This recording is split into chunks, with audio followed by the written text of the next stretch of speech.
I want to introduce you to a place many have not heard of.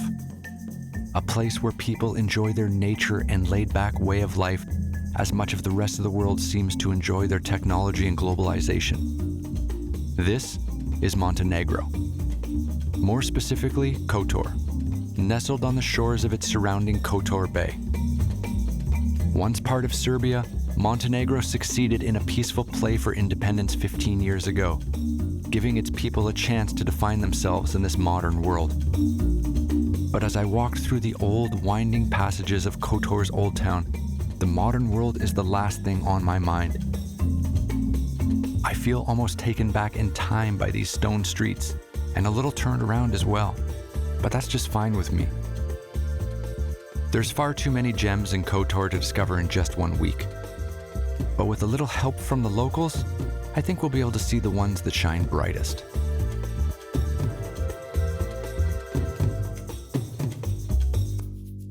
Our world moves fast, and most of the time I'm running full speed ahead with it. But every now and then, an adventurer like myself needs to stop and take a breath. We need more people like you in the world. I'm Pyle, and I'm always on the move. It's an exciting place to be. But this time around, I'm taking things a bit slower. Oh, I didn't think this was going to go this way. Wow. Making new friends through lasting experiences. I came to Heidelberg to meet inspiring people. And finding home in all the places in between. These walls are incredible. Cheers. Cheers. Cheers.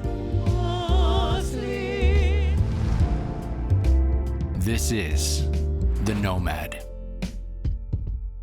Montenegro awaits the curious minds who wander far enough down the Mediterranean coastline to find it. It is a small country, but filled with more natural and cultural wonders than any one individual could discover in a lifetime. So, I'm focusing on one of the more vibrant corners of this beloved country. It's Kotor Bay. The Kotor Bay welcomes dawn in a dramatic fashion every morning. Sunlight bounces off the surrounding cliffs, sending light glimmering through its foggy veil. And it's not just the streets and the structures that I'm enjoying taking in. Right away, I'm noticing cats on every corner. On plants, benches, windowsills, or just right in the middle of the road. These little felines are fearless and in a symbiotic relationship with the people that live here and leave food out for the community of strays. Unlike some cities that might view them negatively, Kotor embraces their cat friends as guardian angels watching over their precious cityscape. Is it true that there's a cat museum in here? What? A cat? Cat, Museum. yes, cat. Because there is a lot of cat in Kotor. One Italian was very clever and made the museum with cat. This is Vlasta, someone I've been told numerous times to meet and learn from. Vlasta has deep roots in Kotor. She's a singer, a renowned cook, author, dancer, and architect. She even helped rebuild the old town of Kotor we walked through after a devastating earthquake in 1979, leaving a permanent mark on the town. Back at her home, she's showing me photographs of her family and cookbooks she's published. Finally, she settles down at the piano before cooking me her famous noci recipe for dinner.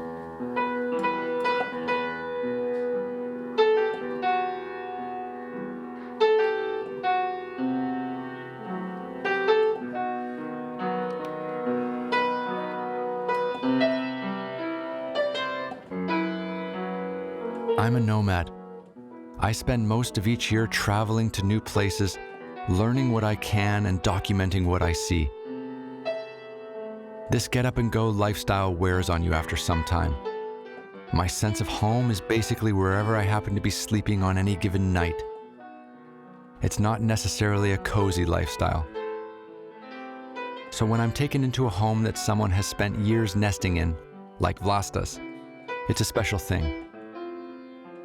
Being here is a reminder of why I do what I do. I feed off the energy of driven individuals like Vlasta. She's inspiring. And it's finding personalities like hers and the food she cooks keeps me looking for more. Noci is a simple dish made of potatoes, cheese, flowers, and eggs. It's the sort of meal you'd cook for a family after a long day at work. And in this moment, I feel like family too. Paired with the noci is a beef and gravy, making it one of the heartiest meals I've had since hanging around the Mediterranean.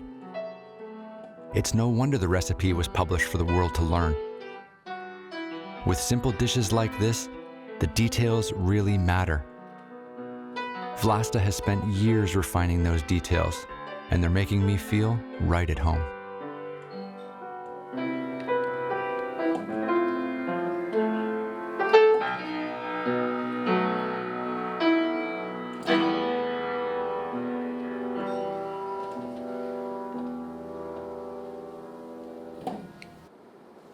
Look, we've been in Kotor for a few days now, Yeah? and everyone said we have to meet you. Really? Yeah. Yeah, I know that. Yeah. Yeah. You're pretty well known. People know you. You've been on TV a lot. You have a lot of cookbooks. Yeah. You're an architect. Yes, musician also. Music, yeah. Ballet, and Ballet. I'm good dancer of modern Okay. ballet. Okay. And then you tell me that your home, people have lived here for 4 generations. Yeah. It's amazing because this life is totally different than my life. Yeah. But then I get to travel here and Yeah. share in your Yeah, life, and I yeah, love that. Yeah, there is not busy so much than my time. I work. No, I have time for everything. I I'm musician and play piano. Okay. Every day, half an hour, you know. Every day I can ride bicycle, go 5 kilometers, come home and finish lunch and finish project. Yep. Finish. All day I have on my disposition. And I don't lose the time to go to my office 2 hours and back 2 hours, you know. Right. We are free. Sure. I really feel like free people. That sense of freedom Vlasta speaks to is the very feeling I get from traveling so often. And it's interesting to hear that she's getting it from doing the exact opposite, from staying in the same place. It's a place she knows like the back of her hand, a place where she can get around quick and meet whoever she pleases with plenty of time to spare. But with all this talk of nesting, making a home, staying put, I fear I may be painting the wrong kind of picture of the people that call Kotor home.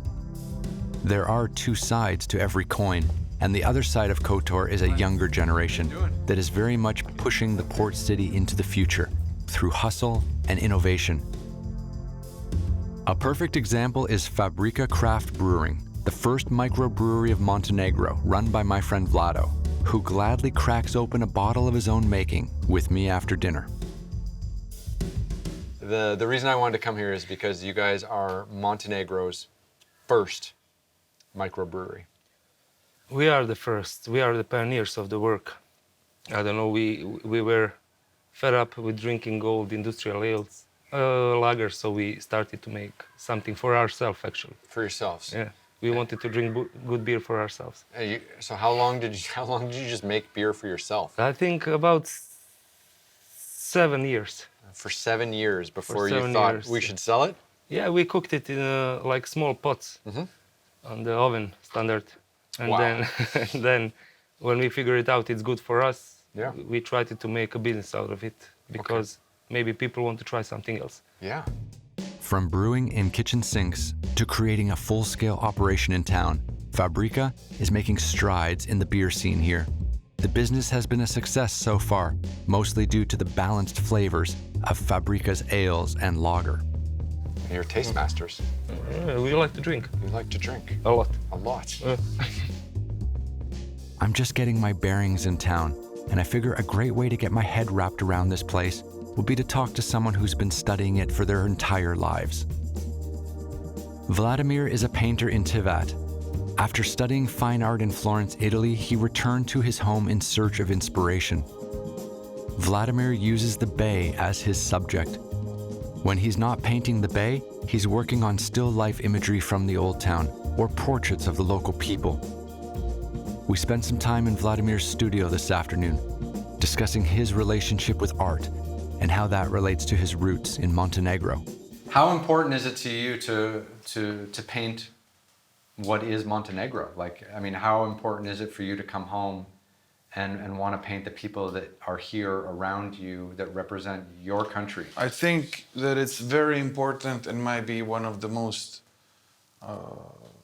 important reasons.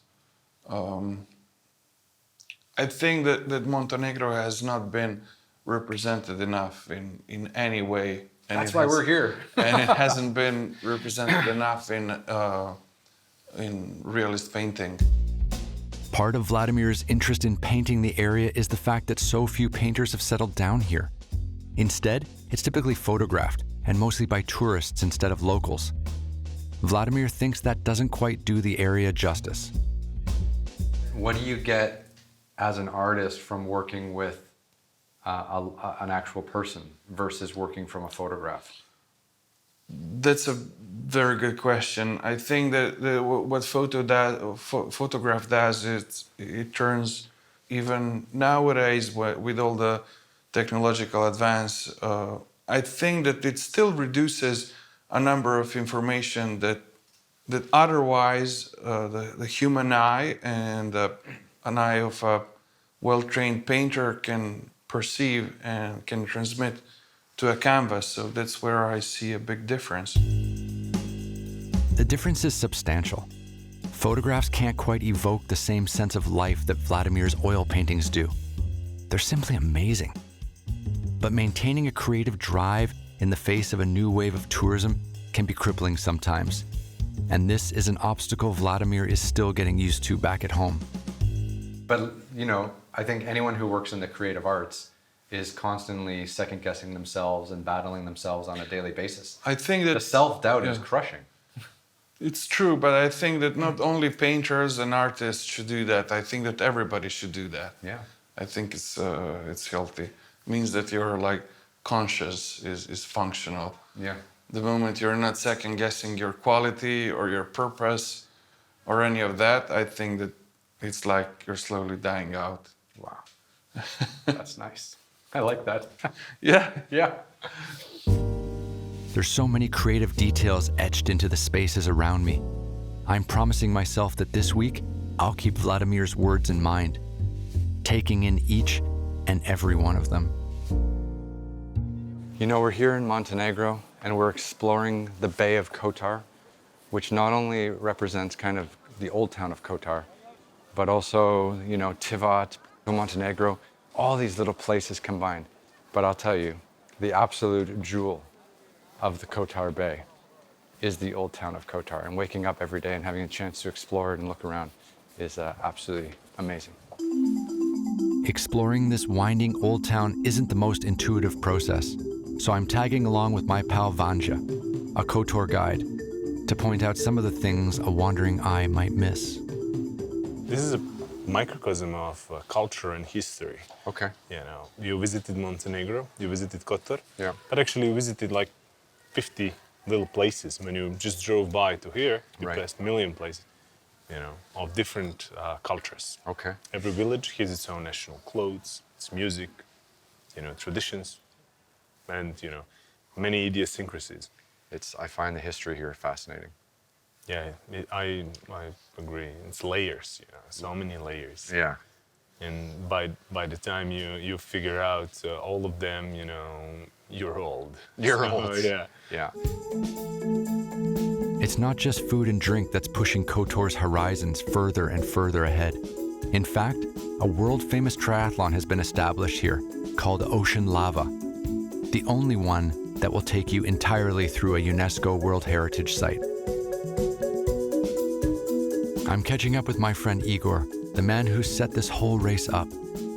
Igor believes triathlons like his are a good way to attract attention to his home country, especially from accomplished individuals who can keep Kotor interesting. How important is it for you to have people come to Montenegro and compete in a great race like this, and then go away and tell all their friends about how beautiful Montenegro is? If you talk with people in Montenegro, and you do talk with people in Montenegro, We've talked to a few. yeah, Yeah. you will see that it's really important for all of us to make an impression. Yeah. And for all of us, everybody in Montenegro, it's really important that people go, when they enter our house, And by house, I mean the country.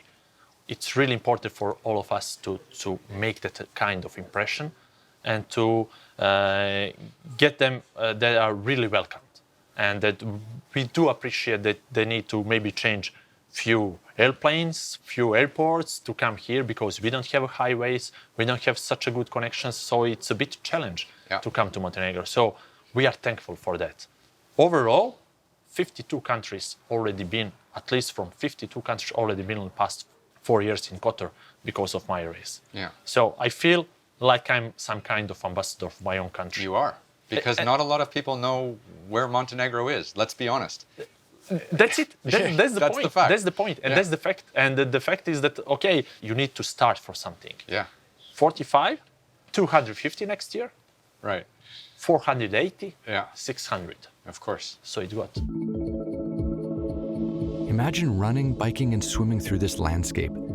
The views would almost make you want to stop the race and just take it all in. What an adventure. This natural backdrop and the race that runs through it is one of the many attractions bringing more tourists here to the Kotor Bay. But that new business brings challenges with it too. As Kotor has increased tourism over the years, you know, you've obviously got more people coming in. Kotor's not a very big place. The infrastructure here can't handle a lot of people, but you've got all these big cruise ships coming in and stuff like that.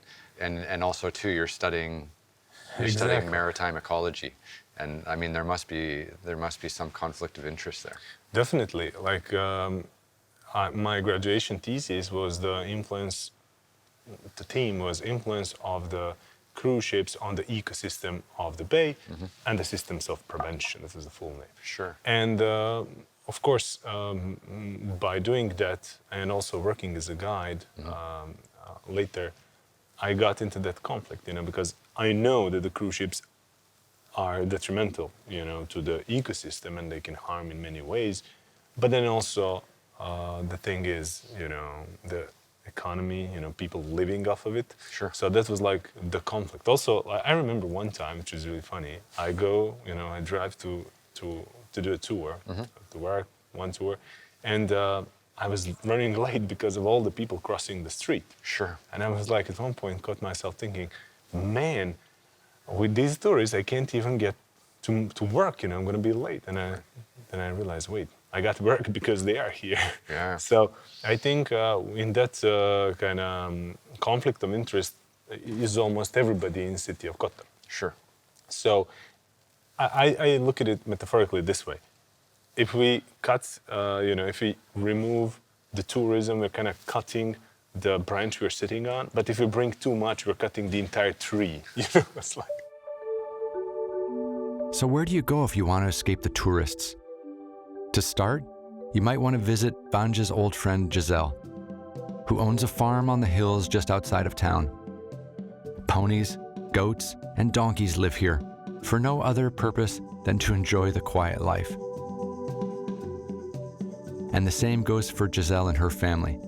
They live here on the farm not to work the land or the animals, but to simply be one with nature. Hey! Hi! How you doing? Nice to meet you. Nice to meet you too. Welcome. Oh my God. You have a beautiful home. Thank you so much. I will show you my crazy property. Okay, great. Immediately, we're greeted by livestock, or pets, I guess I should say. For these goats, life is just hanging out. Can we feed them? Yeah, of course. What They're very like rogat. Rogat is carob. Carob. Yeah, Mediterranean chocolate. Yeah, we've And had they're this. Crazy about it. Please. Okay. Here we go. Yeah. Woo. Wow. They're very happy.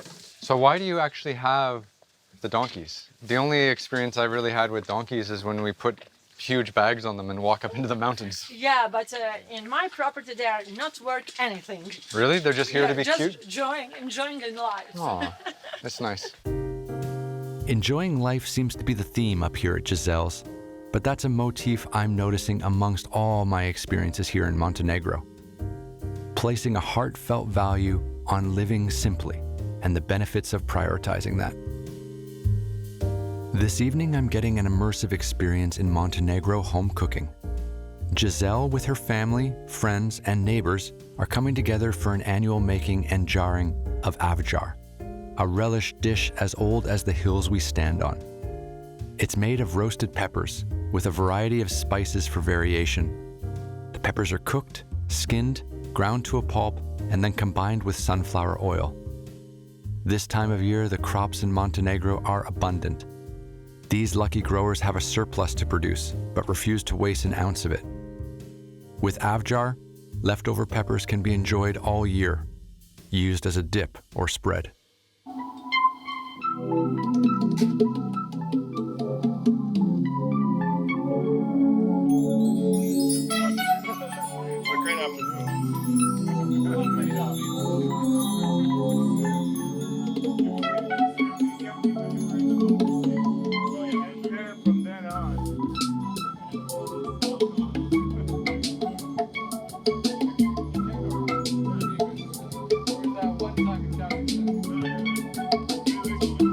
Oh yeah, and did I mention that Giselle and her husband are musicians? As the sun begins to set and drinks get passed around, the duo puts on a little show before dinner.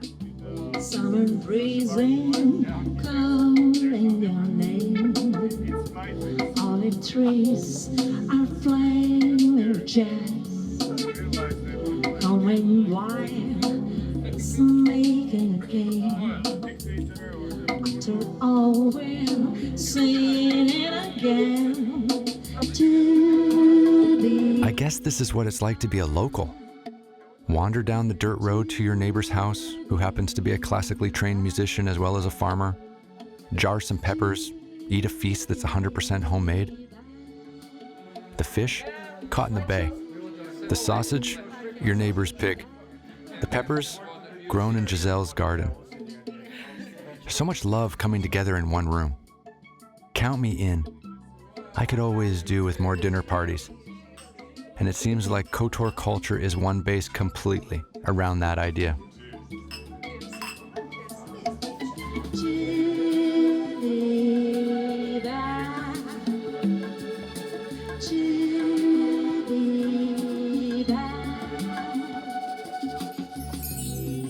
It's my way from heart, from my childhood.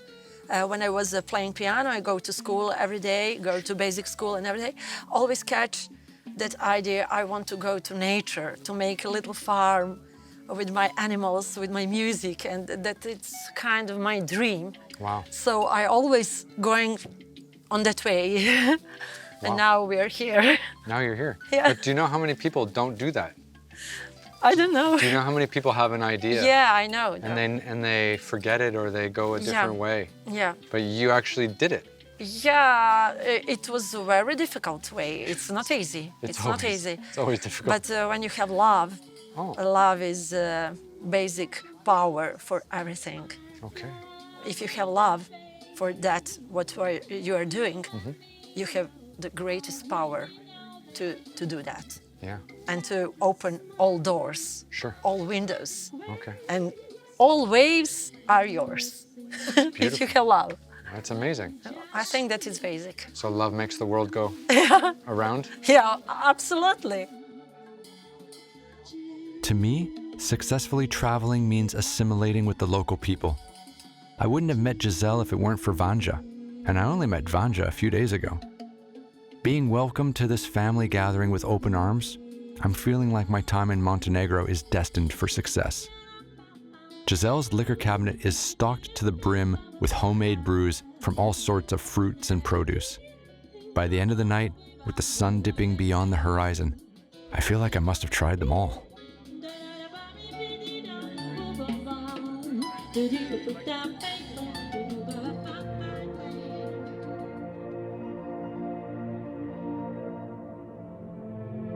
This Mediterranean lifestyle is sneaking up on me. They say people around here live long and healthy lives, but I'm waking up a little groggy after getting my fill. So, yeah, you're right. We did drink a lot at Giselle's place. Yeah, too much, I think. I mean, maybe not too much, just the right amount. Just the right amount.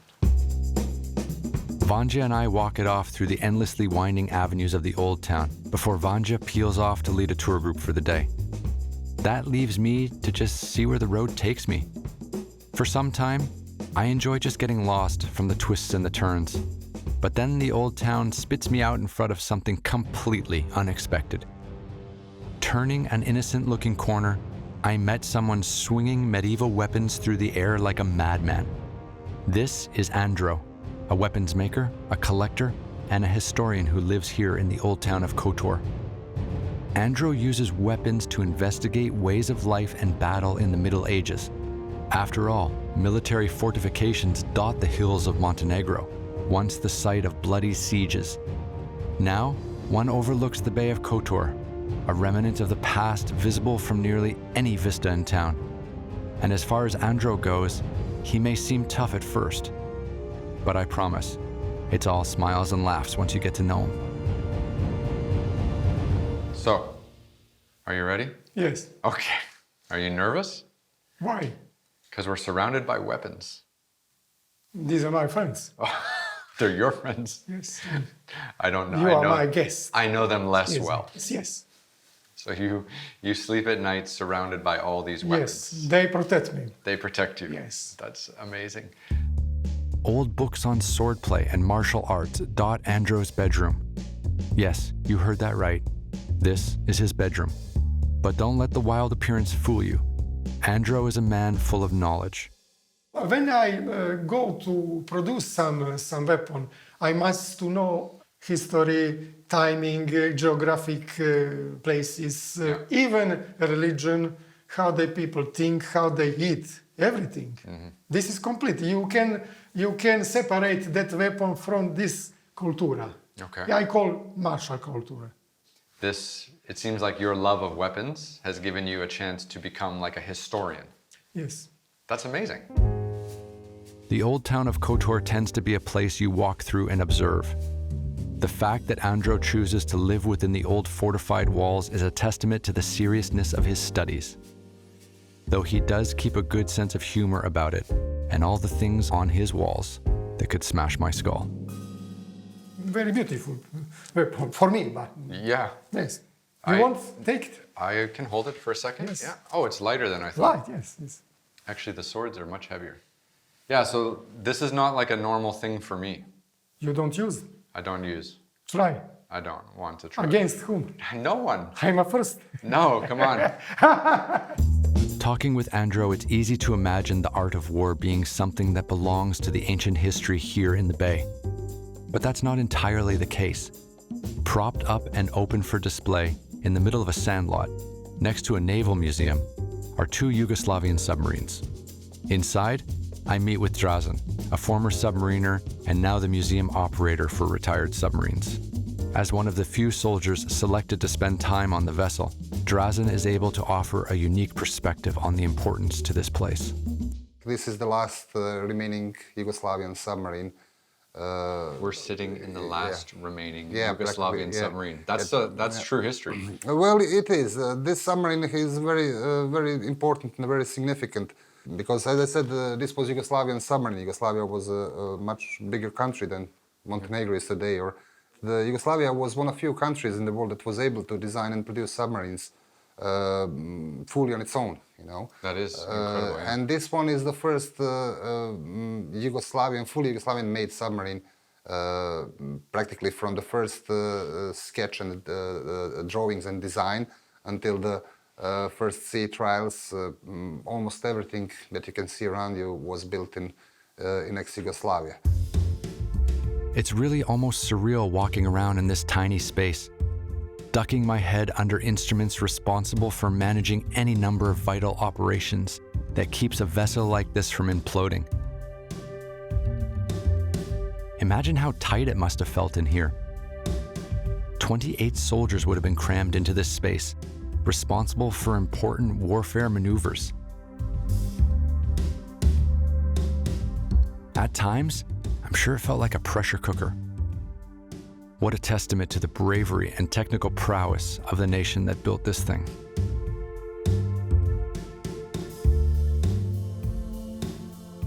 You know, I witnessed many emotional moments, you know. For example, when first captain of this submarine, a man who is now in the age of 85, entered this boat back in 2013, he was like, you know, he almost started crying, you know, because of the smell, because of everything.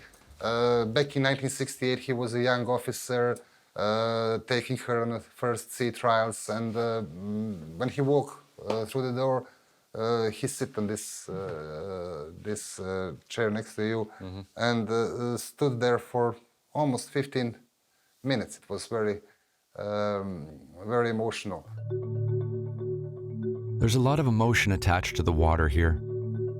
The Kotor Bay is the omnipresent figure in the lives of the 20,000 or so people that call this place home. The bay exists almost like a god, this enormous entity of which people depend on for recreation, business, travel, and reflection.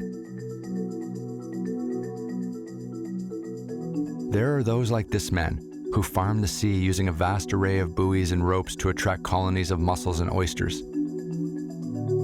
Each day, he takes his boat out on the water and collects whatever has gathered on the lines.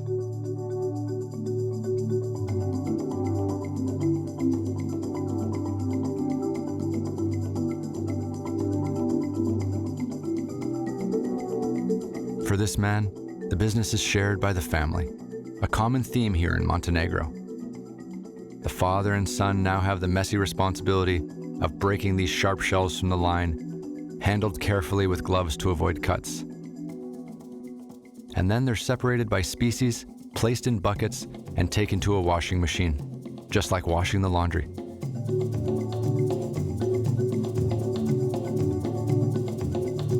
Of course, one of the benefits of fishing is saving some of the daily haul for yourself. Whenever these two get hungry, they grab a knife, a lemon, and some hot sauce for a quick snack break, courtesy of the Bay of Kotor.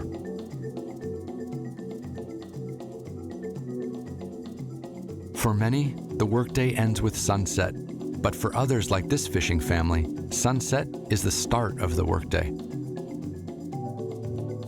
This operation takes advantage of the serene, glassy nighttime waters, using the calm and a simple lamp to lure unsuspecting fish. Nighttime is a good time to fish, especially with a smaller, less disruptive boat, compared to the bigger vessels that scare fish away. All you need is a pitchfork and a cup of coffee, and the bay is practically yours from sunset to dawn.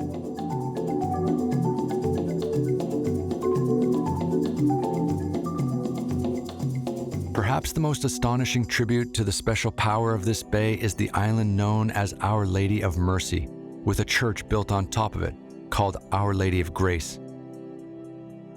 Built in the very middle of the water, the structure dates back to the 15th century, and its graveyard holds the remains of the most important nobles from the area.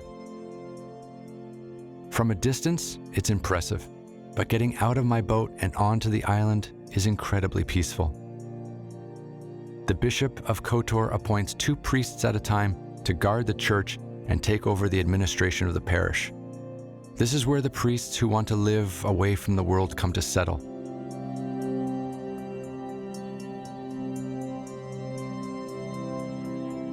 The priest here speaks no English, so I'm left to wander as he goes about his daily rituals and routines.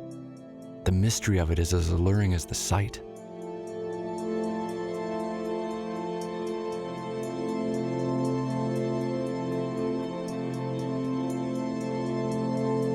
Pondering the importance of water here in the Adriatic Sea, I think back to another very different body of water, but one that has the utmost importance to its own people.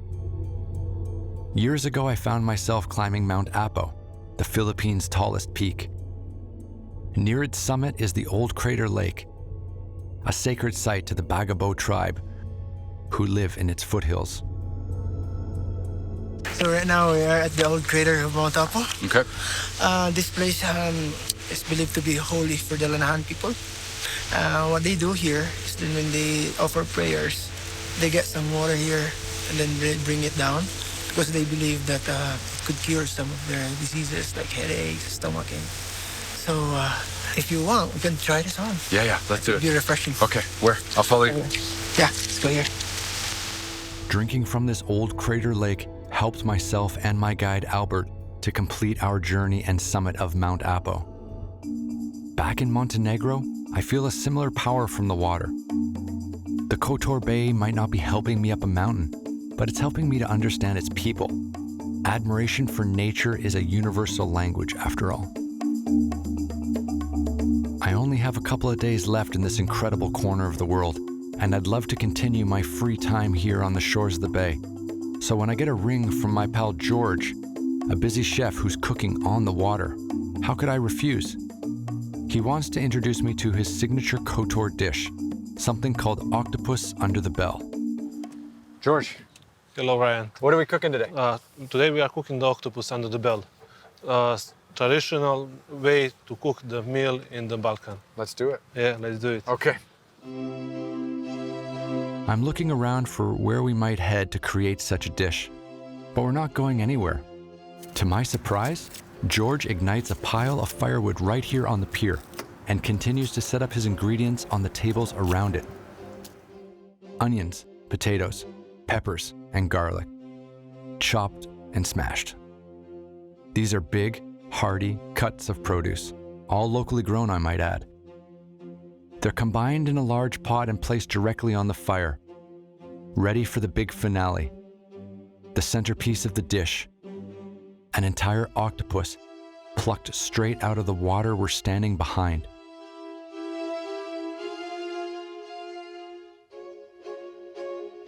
The entire ordeal is covered with a giant lid, and more firewood is placed around it.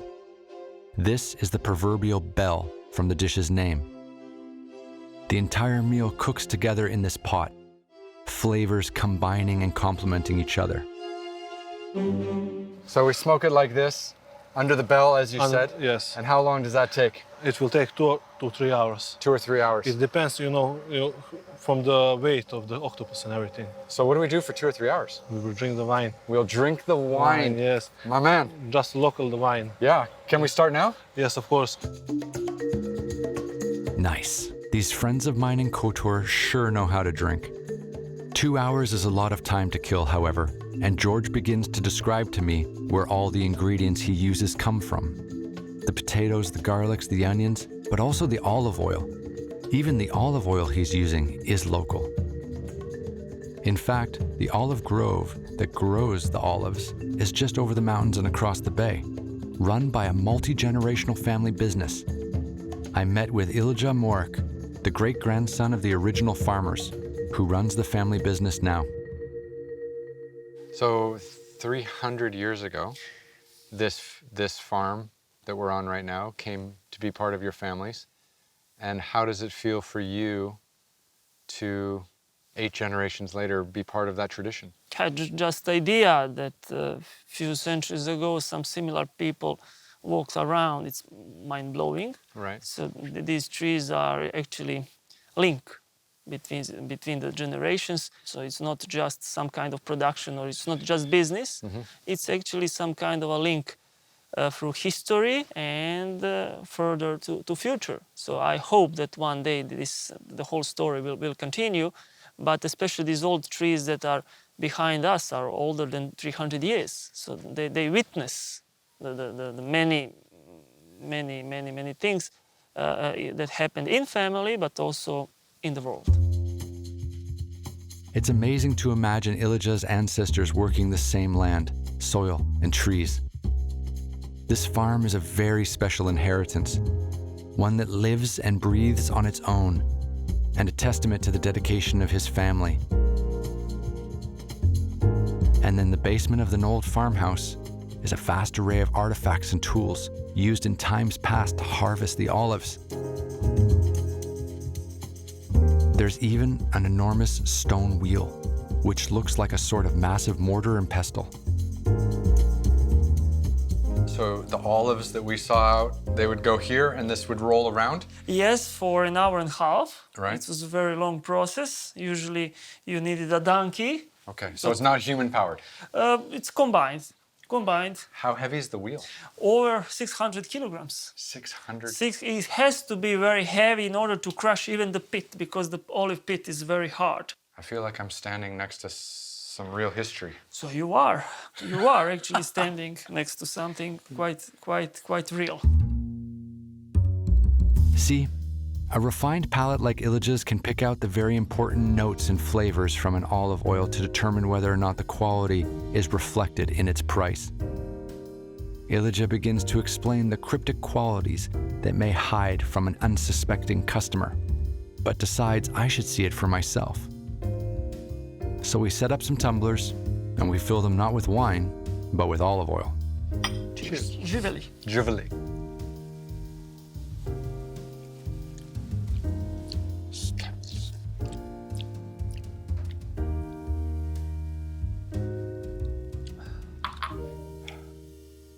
You can feel it go all the way down. Yes, peppery taste. Extremely important because that's maybe the most important part of the whole analysis. It indicates, when it's peppery, of course, it indicates that olive oil is young, fresh, and it's genuine. Unfortunately, when there is no peppery taste, it's probably very old or very bad or very fake olive oil. Young, fresh. Young, fresh, and genuine. Just real, like, real. Just like us. Of course. I may not grasp the finer details like Ilija, but I'm seriously impressed by the relationship his family has with nature here, and the test of time it's withstood. Back at the bay, it's just about time for George and I to eat our octopus. You know, the people here like as well the grill and everything put on the grill, but this is unique way to prepare food, and I want to show you how we prepare here food. We could make some barbecue or grill, but this is unique what you will see here. Thank you for preparing it for me. You're welcome, sir. Wow, I was excited to eat some octopus, but having it like this, under the bell, so to speak, is entirely new to me. The oils, fats, and vapors of ingredients have all been swirling and cooking under this lid for hours, making a medley of flavors specific to Kotor and its people. George gives me a thumbs up, and dinner is served. Octopus under the bell, on the beach, on the beach, in the Kotor Bay. In the Kotor Bay, yeah. What more could you ask for? Nothing more.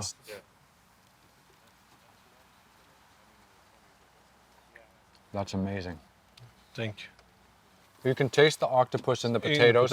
Yeah. You can taste the potato in the octopus. You can taste all of the vegetables in the octopus as well. Octopus as well, yes. And I guess this is the point under the bell. Under the bell. Yeah. Cooking it, everything together. Everything together to have every taste in every product, you know. Everything mixed, but makes one complete taste. Do you do this every day? Special occasions. Special occasions. Yes. Well, I'm honored that you think we're special. Yes, you're welcome. I think that you are. Thank you very much. That's beautiful. I spend the rest of the evening out here on the water with George. He tells me about moving here to settle with his wife from the city of Belgrade. Something just told him this was home, and it only takes a pair of eyes to see what he means. We watch the tide pull in and out, watch day turn to night. Heading back into town, Vlasta's choir surprises me with a traditional performance, wishing my crew and I well.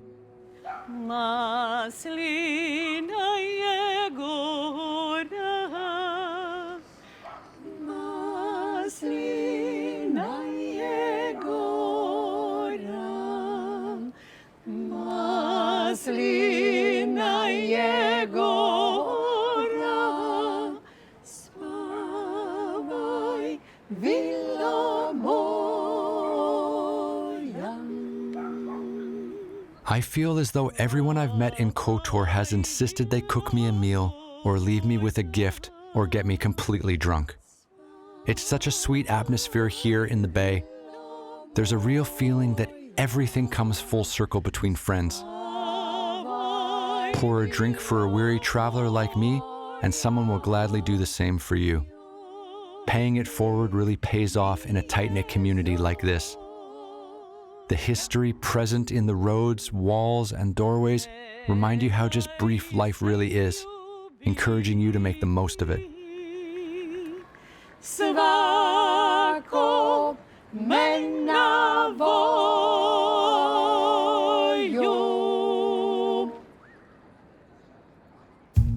The charming red roofs of the old town, the smiles from strangers, my long morning strolls atop stone fortifications.